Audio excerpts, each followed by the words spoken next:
Hello, naitwa Dr. Godwin Gunewe, balozi wa ufalme wa mbinguni. Naomba leo nizungumzie dhana au concept muhimu sana inayoitwa imani.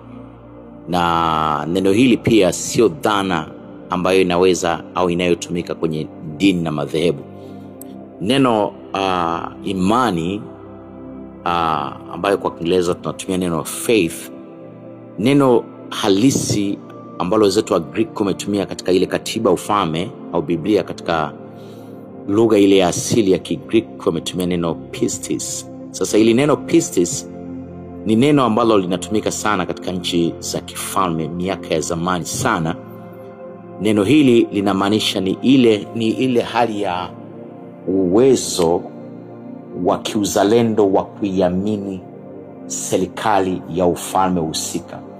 Yani unapomwamini mfalme, unapomtegemea na kumtumainia mfalme kwamba serikali yake, nchi yake ina uwezo wa kufanya jambo lolote kwa ajili yako, ile ndio tunaita neno pistis. Kwa hiyo imani, uwezo na uzalendo wa kuiamini serikali ya kifalme na mfalme mwenyewe na kumwamini mfalme na uweza wake, hiyo tunaita neno pistis. Ndio neno kuja imani. Kwa hiyo hili neno sio neno la kidini, ni neno ambalo linatumika sana katika nchi za kifalme. Lakini kwa nchi za kidemokrasia wao wana neno patriotism, uzalendo. Yani uzalendo katika nchi za kidemokrasia, na mtu anaweza kujitoa kwa sababu ya nchi yake, kwa sababu anaipenda na kuiamini. Lakini kwenye nchi za kifalme wao wana neno imani pistis. Maana yake ni kwamba ni ule uwezo wa kizalendo wa kumwamini mfalme 100% na serikali yake kwamba ina uwezo wa kufanya chochote, kwa sababu huna shaka nayo kabisa.